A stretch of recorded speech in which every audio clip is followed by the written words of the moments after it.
Исәнмесез, хөрмәтле тамашачылар. Яңа гасыр каналында Кым сәгате тапшыруның чираттагы чыгарылышы. Бүген студиябызның кунагы танылган шагыйрь, язучы, республиканың Муса Җәлил исемендәге премиясе лауреаты, Татарстан китап нәшриятының балалар һәм яшүсмерләр әдәбияты бүлеге мөхәррире Рифат Сәлах. Рифат, исәнмесез? Исәнмесез, Айла бик хәерле көннәр. Рифат, туган менә сез тумышыгыз белән Буа районы Яңа Шәшкап авылы егете. Бала чагыннан ук дип әйтергә кирәк, шигырьләр язсагыз да, әдәбият укысагыз да, кызыксынсагыз да, югары белем алырга дип Казан дәүләт университетының юридик факультетына укырга кергәнсез. Менә ул чорда татар факультеты үзенең бер талантлы булачак студентын югалтымы, әллә инде юридик факультет татар шагыйренә ия булды микән? Мөгаен икенчеседер, чөнки инде ул тәкъдир безнең тәкъдир булгач язылып куелган, шуңа күрә минем монда юрфакка кергән инде хата бар дип, яки анда татфак әсәр югалткандыр дип уйламыйм. Дөресен әйткәндә, татар филология һәм тарих факультетында еш булырга туры килде, анда әллүки әдәби җырбешмәсе бит инде безнең алга китеп әйтсәм дә. Шуңа күрә бу бик табигый бер. Юрист булырга балачактан хыял иде инде, әлбәттә. Bütün bizning şurada mendir moda kitdimi soң инде ул безнең гаделсезлекләрне күп булуын күреп, аның ничек тә булса менә юристларның үрнәген күреп, алар ничектер үзләренең фикерләрен әйтәләр дә, җиңеп чыгалар. Инде җиңеп булмастай дигән җирдән шул ук мәсәлән байлыкка да каршы бара алалар. Нидер менә дөреслекнең, сүзнең көчен сизгән идек без ул вакытта. Һәм ул бигрәк тә демократияның җилләре бик катыш искән вакытлар туры килде безнең бала чакка, үсмер чакка, яшьлек чорына.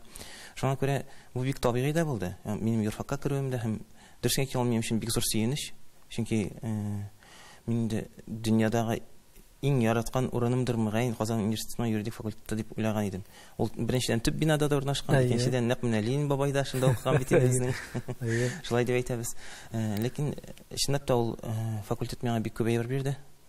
Юридик факультетта мин тормышка дөрес итеп карарга өйрәндемдер мөгаен. Теге гадәти ниндидер менә законнар аркылы карарга, ниндидер безгә анда ирек сеңдерергә тырыштылар. Нәкъ шулай демократияны безгә сеңдерергә тырыштылар. Хукуки дәүләт төзү турында көн саен яшәдер дигән бигрәк тә беренче курсларда анда мәсәлән дәүләтнең килеп чыгышы турында бөтенесен шулар турында сөйләшә. Әлбәттә дөньяга менә икенче төрле караш, фәлсәфи караш та шул вакытта дәүләткә караш та һәм нендер шулай белә формалаштырды. Формалаштыру аңлашыла, әле бит менә бар тормыш чын барлыгы. Бар теория. Укыганда сез инде аның теориясын өйрәнәсез. Шулай бит инде без дә өйрәндек. Тормыш чын барлыгы кай вакытта буларын башка яктан бөтенләй киресен расарга да мөмкин. Менә шундый вакытларда ниндидер уйланып калу хисләре булмадымы? Мин хакыйкать өчен, дөрестлек өчен менә көрәшергә теләгән идем. Баксаң булайрак икән әле бу дигән фикерләр. Әлбәттә, булайрак булган җирләрдә бар инде аның. Булайрак булган җирләрдә бар. Мәсәлән, без укыган чакта, мәсәлән, практика үткән чакта, мин хөкемдарларның, судья дип әйтәбез инде, нинди нык кешеләр икәнен, нинди фикерле кешеләр икәнен күреп сокландым. Һәм алар беркайчан да ашыкмыйлар. Һәрвакыт уйчан менә ике якны тыңлап бетерәләр тынычлап. Һәм аларның хөкем чыгаруларыннан соң күңелгә рәхәт була. Бигрәк тә шулай практика вакытында шундый чираклар булды. Күп кешеләрне, укытучыларны пенсиягә вакытында чыгармаганнар, кайсыдыр стажын санамаганнар. Һәм судьяның чүкешен сугу белән шуның саналуы стаж булды. Күңелгә май булып ята. Кешенең теге алынмаган пенсияләрен кире кайтарулары менә ул. Ягъни хакыйкатьнең тантана итүе ул ничектер өмет уята һәм яшәргә көч уята. Һәм анда рәхәтләнеп илһамланып хөкем чыккан чакта шигырьләр яза иде. Менә бер караганда бит инде Рифат, син тормышыңда юрист булып эшләп, параллель рәвештә дип әйтәйендә инде шагыйрь булып та формалаша алган булыр идем. Әгәрдән индидер мөмкинлек булса, мәтлек булса дип әйтим инде, бәлки бу тәкъдирдер. Менә мисалларны карасак, безнең тормыштан үзебезнең дөнья әдәбиятыннан, татар әдәбиятыннан карасак, әле ерак китмичә, андый мисаллар бар бит. Мәсәлән, Гавриил Державинны алсак, ул бит инде патша империясының иң беренче юстиция министры. Biz аны күбрәк шагыйрь итеп беләбез. Менә шагыйрь бер яктан юрист, бер яктан шагыйрь да. Җитмәсә татар дип тә беләбез. Җитмәсә татар дип тә беләбез. Татар дигәннән безнең мәсәлән мисалларны китерергә була. Мәсәлән, Рафис Габделганиев дигән җырлар авторы шагыйрь бар шундай әйме. Ул гомер буе үзе прокуратурада эшләде, прокуратура системасында параллель рәвештә иҗаты да барды. Менә бу очрак сиңа туры килгән булыр иде микән? Белмәм инде, ул һәркемнең үзенең юлы инде. Мин анда менә шулай булырга тиеш иде. Мин әлегә юрист булсам шагыйрь була алмасын бит алмыйм. Әлбәттә, бу хәзерге эшләгән урыннарым ул иҗади яктан үсәргә җиңелрәк. Анда, ягъни рөхсәт сорап чыгып та китүләре җайлы. Мәсәлән, суд барган җирдән чыгып китеп каядыр барып Тукай бирәмендә шигырь укып булмый бит инде. Шул мәгънәдә дә әйтәм. Ягъни иҗади яктан иркенлерәк. Бер яктан иркенлек бар һәм әлбәттә тормышның нинди генә өлкәсендә булсаң да, син шагыйрь булып тугансың икән. Инде ансы сүздә юк шагыйрь булып калачаксың, иҗат та итәчәксең. Шул бер инде киртәләрдә кылмыш оламаячак. Шуңа күрә монда ниндидер куркыныч күрмим. Бер цитата кем язганын әйтә алмыйм. Бәлки син үзең танып алырсың. Рифатның таланты чын-чынлап Әллүкидә ачылды, бөреләнде һәм чәчәк атты дигән фикер бар. Менә моның белән син үзең ни дәрәҗәдә килешәсең микән? Әллүки дигәндә инде бу Казан дәүләт университеты, ул вакытта Әллүки иҗат әдәби берләшмәсе шулай бит инде. Бүгенге көндә дә эшләп килүче. Мөгаен моны якын дустым Ленар Шейх язгандыр әйме? Бәлкем, бәлкем. Чынлап та Ленар Шейх белән танышуда һәм гомумән Әллүки әдәби берләшмәсенә килеп керүдә ул мине ничектер профессионаллеккә якынрак китерде. Мин әлбәттә җитди рәвештә иҗат итә башлаган идем. Ләкин ниндидер моңа дөрес бия бирү булмаса, ниндидер фикер әйтү булмаса кирәк чагында, мөгаен ялгыш юнәлештән китеп, менә ниндидер җырлар язып әлбәттә, каядыр. Мин инде сүз әйтмим да, җыр язу әлбәттә зур талант, ләкин мондай җитди иҗатка кирип китә алмас идем шикелле. Шуңа күрә әлбәттә аның өчен укырга кирәк, гыйлем алырга кирәк, башкаларны укырга кирәк бигрәк тә. Безнең илгә түгел, дөнья әдәбиятында укырга кирәк. Булар булмаса үсеп булмый. Әмма Әллүки әдәби иҗат берләшмәсе ул әлбәттә минем шагыйрь булып китүемдә формалашуында бик зур йогынты ясады. Беренчедән дә Галимҗан Гыйльманов һәрбер без бит инде язабыз да, өзебезнең әйберләр шедевр дип уйлыйбыз. Инде икенче яктан караганда, остаз ягыннан караганда, шушы әйберләрдән нинди мотор әйбер эзлим икән, табылмый икән дип уйлыйсың.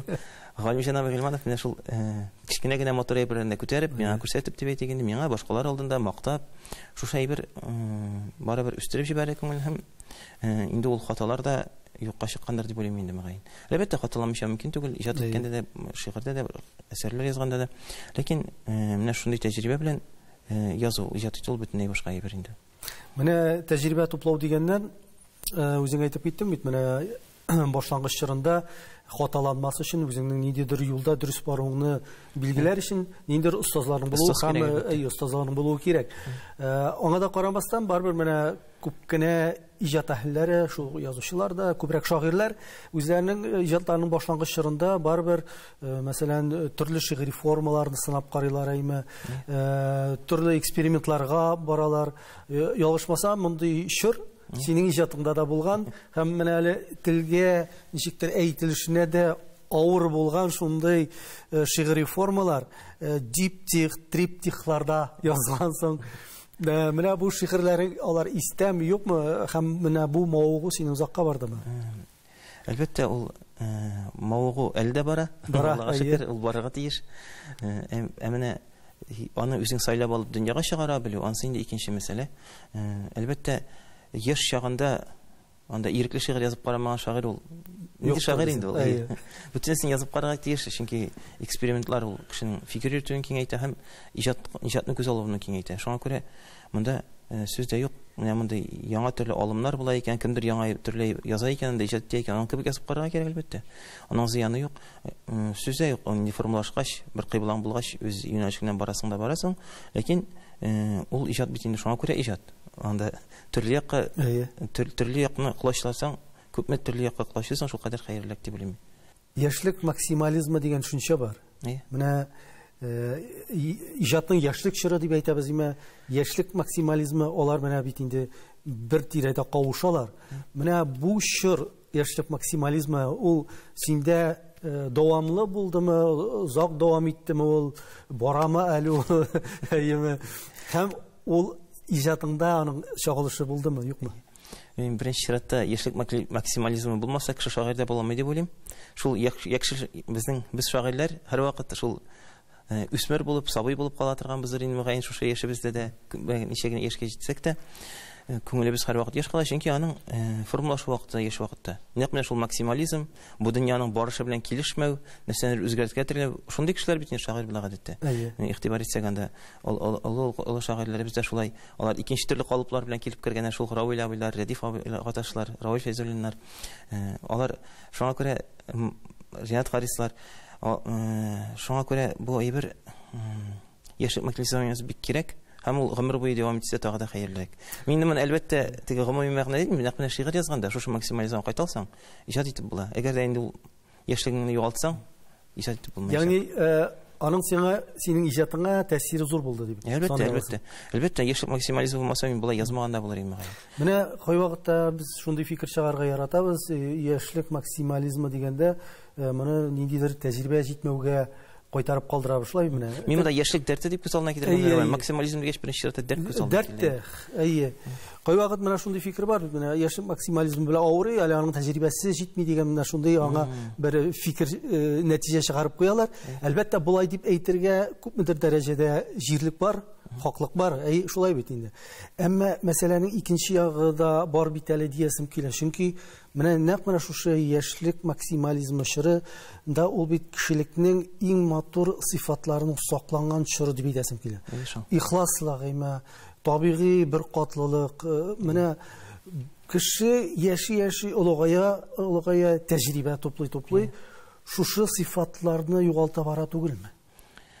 Ничек аларны менә син әйтәсең бит заккарак сузыса иде дип, әйме? Ничек итеп аны заккарак сузарга соң? Әлбәттә, монда әгәр бөтен ягында карасаң кешенең, ул яшьлек максимализм шигърият кенә булмаса, ул инде бик авыр әйбер, аны узарга кирәк, аны узып тынычланырга кирәк. Әлбәттә, бу дөрес әйбер.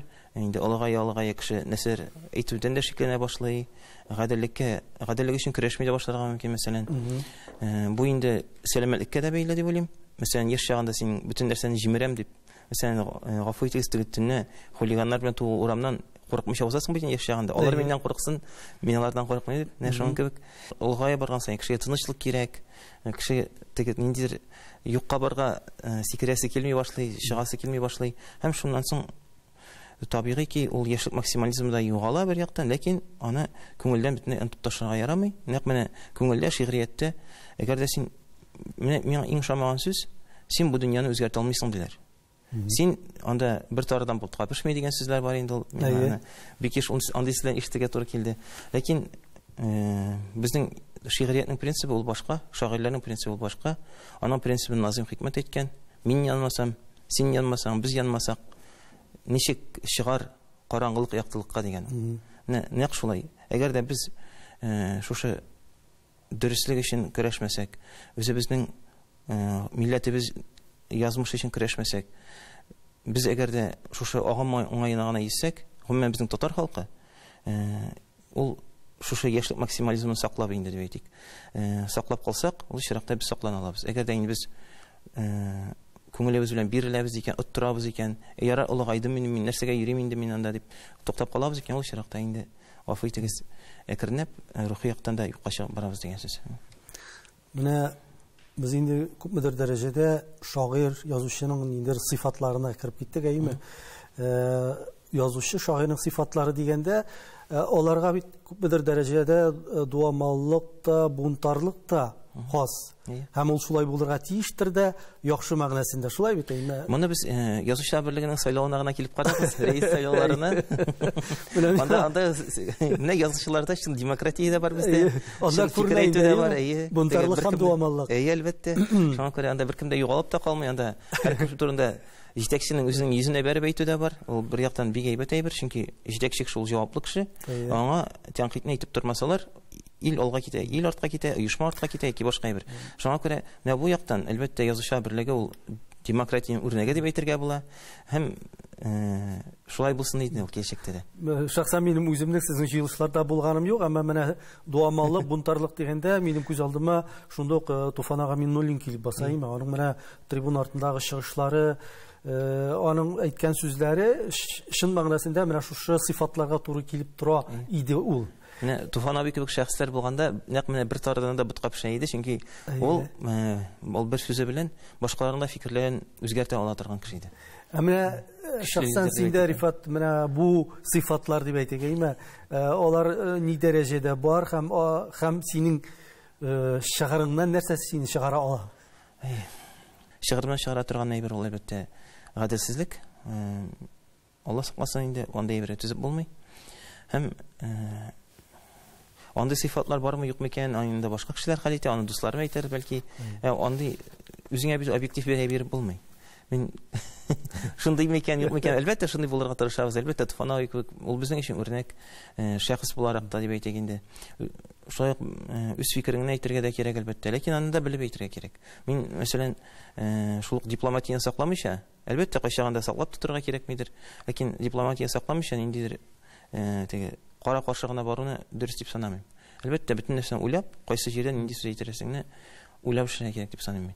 Менә бу юристлык сине бераз нитеп тормыймы, җилеңнән тартып тормыймы? Нәкъ шулай. Дипломатия сүзе еш кавалыйсың, әйме? Дипломатияны саклап. Гадәттә иҗат кешеләре импульсив була, әйме язу. Менә ул моментында әйтте дә, бәлки уларны онытып та бетерер шул вакытта. Әмма ул шул бер моментында әйтеп угын чыгарып ала менә шулай. Кешене ярылып та калдырган микәнсең. Иң куркынычы шул. Кайсыдыр бер журналист нәрсә турында булса, дөрес язмаган булса, яки анда синең белгән кеше аны я хурлап язалар, я анда дөрес булмаган мәгълүмат бирәләр. Ул чиракта әлбәттә кайнысың һәм нәрсә әйтеп ташласаң, аннарсың кайчаганда тынычланганнан соң уйлыйсың бит. Аба ул бит хаклы булган. Ул бит дөрес әйткән икән бу вакытта. Бу нәрсә инде әлбәттә шуңа күрә шушы әйбер салкынакылыкны сорый дип әйтәсем килә. Язучының гражданлык позициясы дигән төшенчә бар, әйме. Менә син ничек уйлыйсың, язучы ул ни дәрәҗәдә үзенең гражданлык позициясын белгертеп, күрсәтеп әйтеп торырга тиеш. Кайбер язучылар әйтергә мөмкин, һәм алар хаклы да була торганнардыр. Кайберәүләре мин үземнең язучы гражданлык позициямны мин үземнең әсәрләремдә күрсәтәм, минем шигырьләремдә, минем иҗатымда бар ул. Мин менә шул миңа шул җиткән диючеләр дә бар. Шәхсән мәсәлән син үзең иҗат иткәндә генә ике йөзләнгән булсаң, ул инде икенче мәсьәлә бит инде. Ягъни әгәр син тормышыңда ул язган әйберең күренми икән, син шуңа чакырасың әйме? Һәм үзең шуны үтәмисең, ул бит инде сәер әйбер. Шуңа күрә әгәр инде гражданлык позициясе бар икән, аны әлбәттә белгертергә кирәк. Аны дөрес юл белән, дипломатик юл белән, бәлки мәсәлән шул минем өчен бик зур үрнәк булып тора ул Разил Абивалиев. Аның фикер әйтү рәвешләрен тыңлаганым бармы? Мәсәлән, Туфан абый бит безнең кат иттереп бәреп әйтә. Разил абый шундый матур итеп әйтә иде, барыбер үзенекне үткәрә иде. Менә без әйтәбез инде, безнең 350-400 тирәсе язучыбыз бар, әйме? Берлектә булар инде язучылар берлегендә әгъза булып торучылар. Ничә проценты безнең язучыларның менә актив гражданлык позициясын белдерә дип әйтә аласың син? Бармы шундый? Мен алай процентлар белән әйтеп булмаса да күпме алар? Әлбәттә алар менә бармак белән генә санарлык мышында. Без бит язучыларыбыз ул бөтенсә Казанда гына түгел. Һәрберсе үз төбәгендә, үз яшәгән җирендә үзенең фикерен белдереп тора. Мәсәлән, шу Кычаллыда булсын, Әлмәттә булсын, башка шәһәрләребездә. Монда кемдер кайчаганда пассиврак булып китә, кемдер активрак булып китә. Бу төрлечә. Мин монда тагын бер нәрсәгә игътибар итәр идем. Мин сезгә сезнең белән сөйләшкәндә әле генә әйткән идек, яшьлек максимализмы дип. Анда бит инде күбрәк олырак кешеләр керә, күбрәк 60 яшьтән узгач та күбрәк язучылар белгән алалар. Мин инде язучылар белгәнә яшьлекләрне күбрәк алсыннар дигән теләктә. Бигрәк тә менә безнең 20, 22, 23 яшьлек егетләребез, кызларыбыз бар. Хәзерге вакытта иҗат итәләр алар. Иделем акчарлыгы, глаголица конкурсларында, илһам конкурсларында жюри буларак мин буларның барсына күреп торам. Һәм аларга ниндидер юнәлеш бирергә, аларны ничек дип әйтик, безне дөресен әйткәндә безне су сибеп үстерделәр. Аларны да шул су сибеп үстерәсе иде. Чөнки алар менә киләчәктә яшь язучыларыбыз күбрәк булган саен, безнең милләтебезнең дә язмышы гомере озынрак була. Чөнки ул яшьләр, безнең язучылар, без ни өчен менә язучы ул нәрсәсе белән аерыла? Безгә татар теле булмаса, безнең кирәгебез юк. Без шуңа күрә теләсәк тә, теләмәсәк тә тел өчен көрәшергә мәҗбүрбез. Шуңа күрә әгәр дә безнең язучыларыбыз, яшьләребез була икән, шагыйрьләребез, язучыларыбыз күбрәк була икән, һәм аларны язучылар берлегенә алалар икән. Чөнки язучылар берлегенә алмаган килеш, ул әлбәттә төрле очрашуларда очраша, башка җирдә йөри, үзен таныта да ала мөгаен социаль челтәрләрдә. Ләкин аннан соң бер заман карыйлар, ул язучылар берлегенә тормый икән диләр. Язучылар берлегенә данын яклап та баралар кайбер егетләребез, яшьләребез дип әйтик инде. Ләкин ягъни язучылар берлегендә туру мөһим күрсәткеч. Язучылар берлеге шуңа күрә берлек бит инде. Аларны берләштереп торыр өчен. Яшьләрне күбрәк алуда нинди каршылык бар? Яшьләрне күбрәк алуда каршылык бар. Әллә безнең бу ниндидер бер әле җитешсезлек кенәме менә шундый бер? Моны инде әлбәттә мин язучылар берлегенең эшләренә тәкъил исем килми. Ләкин менә минем яшьтәшләрем дип әйтик инде, алар яшь чагында иҗат итә башлаганнар. Әле дә кайберләре менә тапшырылган килештә әле кирип җитә алмыйлар язучылар берлегенә. Шуңа күрә мин моның өчен бераз борчылам. Һәм алар гына түгел, яни яшьрекләребез дә бар, аларны да инде әзерли башлаган вакыт. Әле без үзебезнең буны алып бетермәгән. Ул шулай ук дөрес әйбер түгел дип саныйм. Кеше мәсәлән актив иҗат итә икән, монда инде бер проблема бар. Теге олылар уйлый, менә бу яза да иртәгә туктар дип уйлыйлар. Ләкин әгәр дә кеше 2 китап чыгарган икән, бөтен язучылар берлегенең уставы буенча 2 китап чыгарга кирәк. Яки 1 китап чыгарып, 1 кул язма кирәк. Әгәр дә кешенең шуңа кадәр иҗаты бар икән, ул инде язучылар берлегендә булдырырга тиеш дип саныйм. Лаек дип. Әлбәттә, аны да инде мин әйтмәм, нәрсә язган кешене. Ниндидер критерийлар белән кабул итү мәсьәләләре комиссиясының тикшерү әлбәттә яза белергә тиеш, югары кимәлдә яза белергә тиеш. Таләпләргә җавап биргән таләпләргә. Андый таләпләргә җавап биргәннәр арасында кирип җитмәгәннәр күп әле. Менә без гражданлык позициясе дидек. Гражданлык позициясе ул бит әле менә оратор осталыгы белән дә бәйле, шулай бит. Мәсәлән, әйтәбез, оратор язучы, оратор шагыйрь. Миңа калса, оратор язучыларның сүзе, фикере укучыга, тамашачыга ул үтемлерәк һәм тизрәк барып ирешә түгелме? Мәсәлән, шул заманындагы Айдар Хәлимнәр әйеме, шул ук Туфан абыйларны алсак, Иркай Зайдулланы алсак, аларның сүзе күпкә үтемлерәк була түгелме? Без инде тагын бер критерий бар. Без язучы дигәч, шагыйрь дигәч, һәрвакыт гражданлык позициясын белдерергә тиеш дибез. Моның табигый да бу безнең өчен ни өчен? Чөнки безнең үрнәк ул Тукай. Тукай ул үзе җәмәгатьчелек истә булган, biz актив та булган, шагыйрь да булган, тәнкыйтьче дә булган. Без барыбыз да бәлки бу сыйфатларны берләштерә алмый торганбыздыр. Мәсәлән, кемдер анда тәнкыйтьче буларак бөтенләй эшли алмый. Ул мәсәлән мотор иҗат итә, ләкин башкаларны тәнкыйтьләсә, я кешенең күңелен кайтара ул, я дөрес итеп әйтә белмәскә мөмкин, дөрес киңәш бирә алмаска. Шуңа күрә без инде бөтенесенә дә шундый, син оратор да бул, син шагыйрь да бул, син язучы да бул дип алай әйтү. Бөтен сыйфатларны да берләштергән андый талантлар алар 100гә, 1000гә бер генә була торгандыр. Һәм Тукай кебек әллә ничә гасырга бәлкем алай юк дип әйтмәс идем, әлбәттә, чөнки безнең Иркай абыйбыз бар, мәсәлән, аның дәүләт советындагы чыгышларын тыңлыйбыз. Чынлап та үрнәк алырлык, уйлап әйтелгән, шул ук дипломатия мәсьәләсендә. Шуңа күрә мин аны бик сокланам дип әйтер идем. Һәм менә шундый язучыларыбыз булса, тагын җәмәгать эшлекләре дип әйтик, үзенең фикерләрен әйтә торган, ул чиракта күбрәк булган саен әйбәтрәк. Ләкин язучы кеше ул фикерен белдермичә тора алмый бит.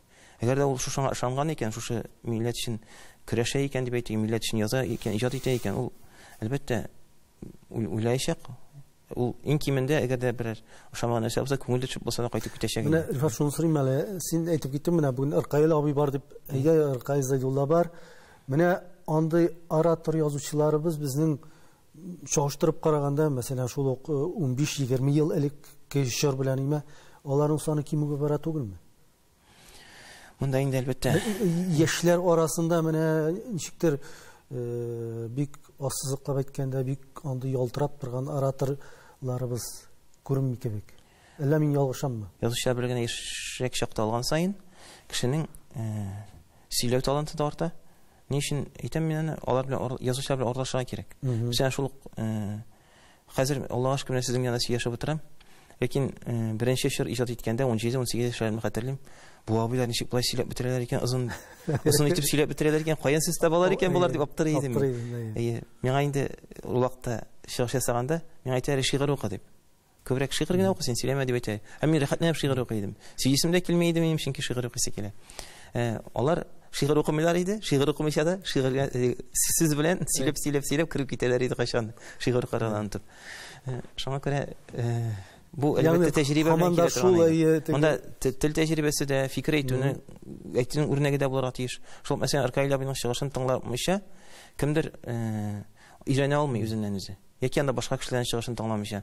Татар теленең бит аның үзенчәлекләре бар. Һәм ул үзенчәлекләрне барсында тота белә торган кеше булыр өчен әлбәттә бик күп язучыларның чыгышларын тыңларга кирәк. Бик күп артистларның чыгышларын тыңларга кирәк. Гомумән шушы дөньяда кайнарга кирәк. Безнең ул дөньябыз тарайганнан тарая бара, ни кызганыч. Һәм моның инде үзегез дә белеп әйткәнегезчә шушы нәтиҗәгә китерүе табигый да. Сине безнең укучыларыбыз шагыйрь буларак беләләр, таныйлар, укыйлар. Менә үзеңнең әдәбиятның башка жанрларында укучыларыңны җәлеп итәсең килмиме? Башка жанрларда үз көчеңне сынап карарга бәлки теләгең бардыр, уйларың бардыр. Шул ук проза, романнар юнәлешендә дип әйтик, драматургия мәсәлән. Чөнки безнең бит шагыйрьләребез, алар күбесе әдәбиятның күп жанрларында иҗат итәләр. Башка жанрларда иҗат иткән бар әлбәттә. Кызык. Ләкин без шагыйрь кешеләр, шуңа күрә дә шагыйрь, чөнки без ялкаврак инде. Чөнки озын итеп ниндидер катлаулы эшләр эшлисебез килми, 15 минут утырабыз да, шигырь язабыз да, һәм шуның даны белән йөрибез дип әйтергә була. Әлбәттә безнең инде бүтән шагыйрьләрендә үземнең калып калмас идем, чөнки безнең Ринат абый бар, Ринат Харис бар. Ул миңа сокланам, шундый озын поэмалар, романнар яза. Флора Пагызатуллина бар. Әле хәзерге көндә дә менә халык язучысы булды. Күптән түгел дип әйтик. Хәзерге көндә дә ул рәхәтләнеп иҗат итә. Әле күп фикере бар. Рифат әле мин язам ди, миңа шалтыратып сөйләгәне бар. Һәм менә андый шул ук башка әдипләребез, язучыларыбыз, шагыйрьләребез бар.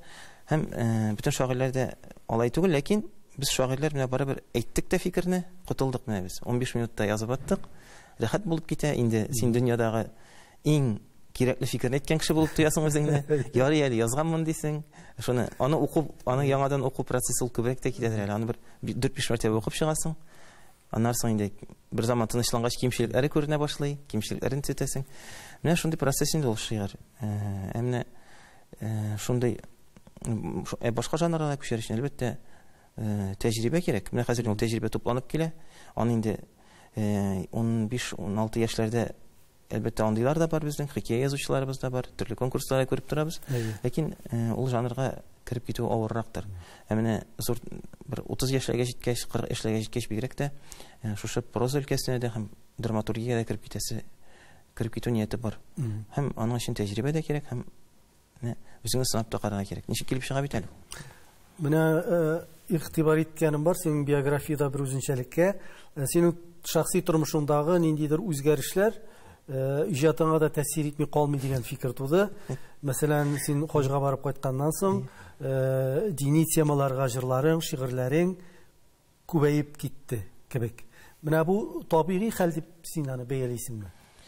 Хаҗга бару әлбәттә кешене үзгәртә, чөнки беренчедән бөтен мөселманнарның җыелышы бит инде ул. Икенчедән анда пәйгамбәрләр яшәгән урыннарны күреп кайту. Аларны бит барыбер каядыр, әлбәттә без иманлы, әлбәттә без каядыр намаз да укыйбыз, дога да кылабыз, Аллаһ Тәгаләгә ышанабыз, ураза тотабыз. Ләкин шушында баргач, шушы пәйгамбәрләр чынлап та беренчедән булган икәнен дә күрәсең. Икенчедән син генә түгел, менә монда 1 миллионнан әллә ничә миллион кеше дип әйтик инде.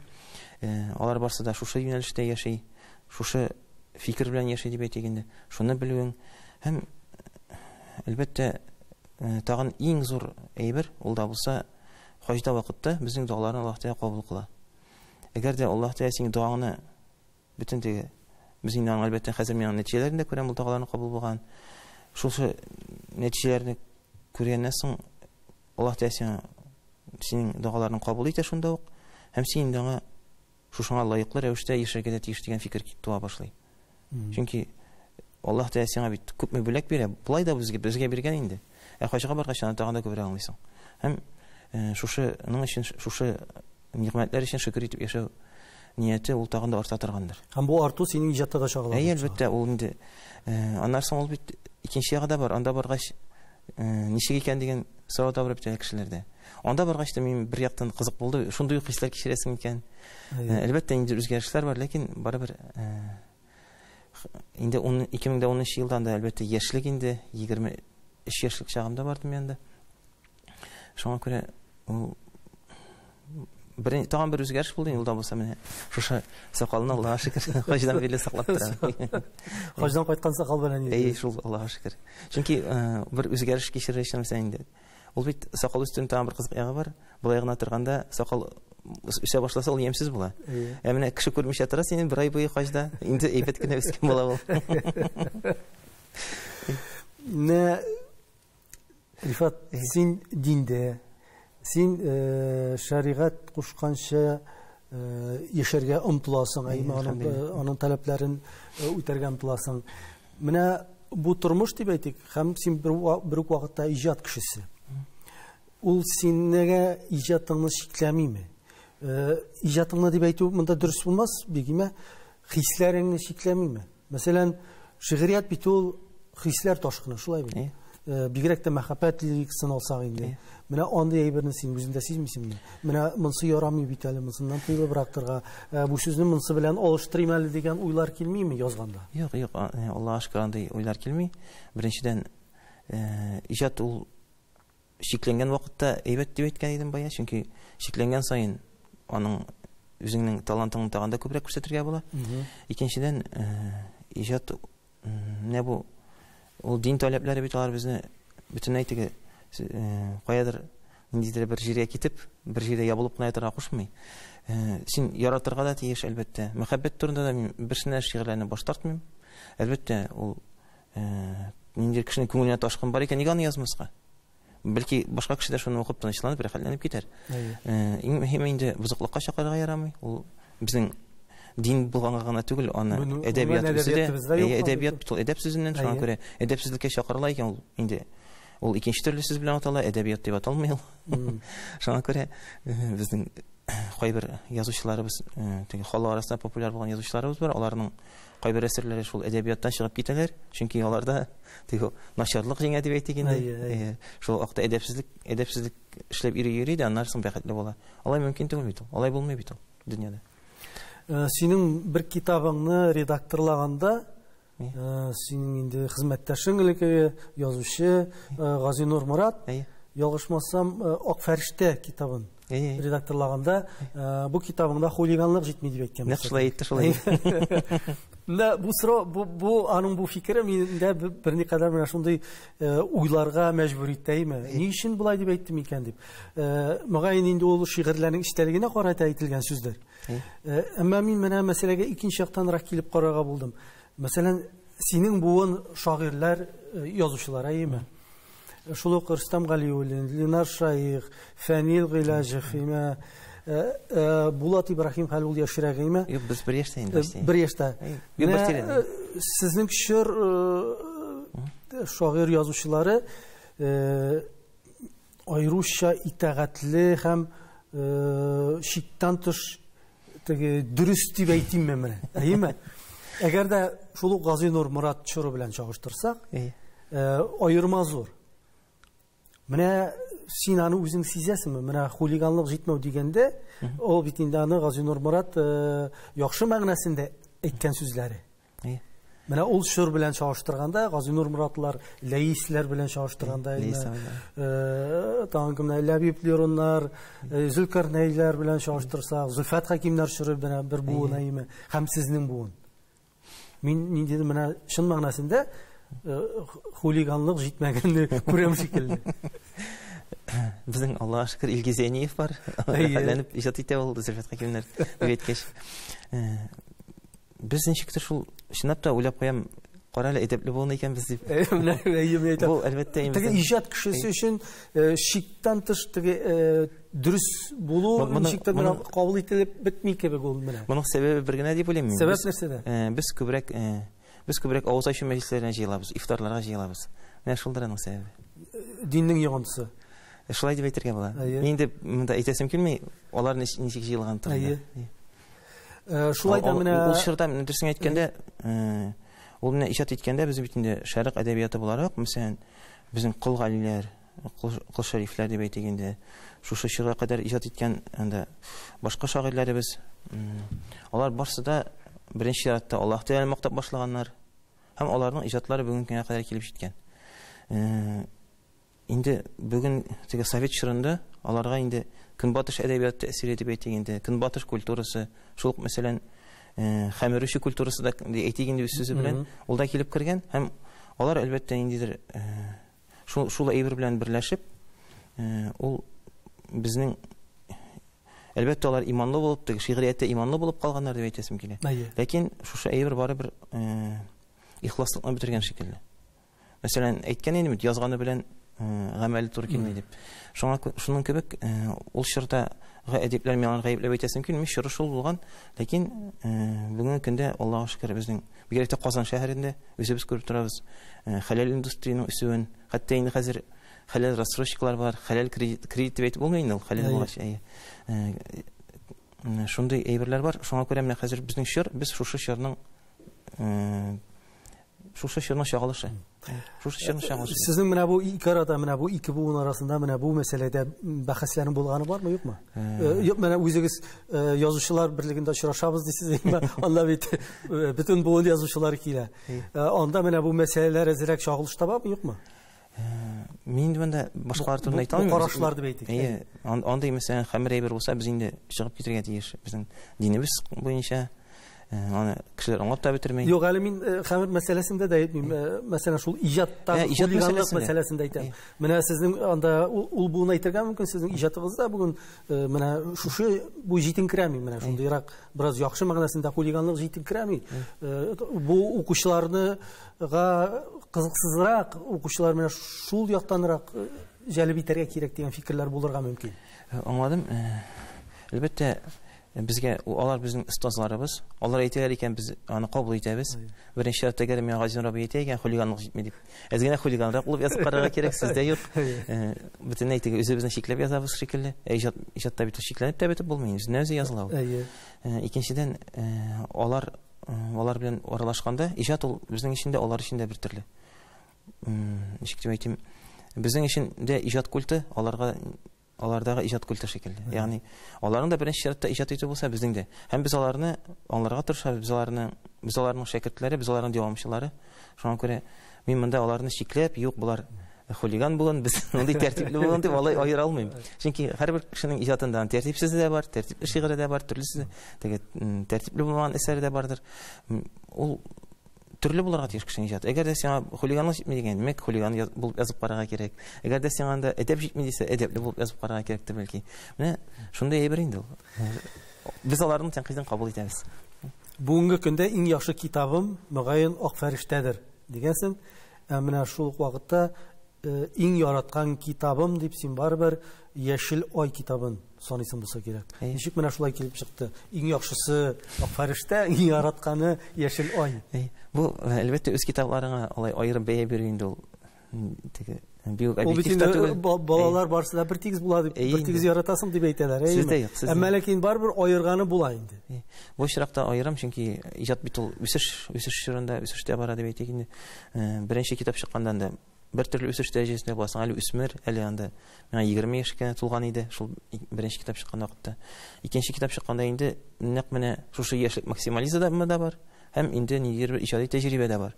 Шулар икесе булганга күрә, Яшел ай шигырь китабын бик яратам. Чөнки анда аны укыган сайын шушы иҗат иткән мизгелләр искә төшә, һәм үземә шушы шигырьләрнең араларында иң яхшылары бар шикелле.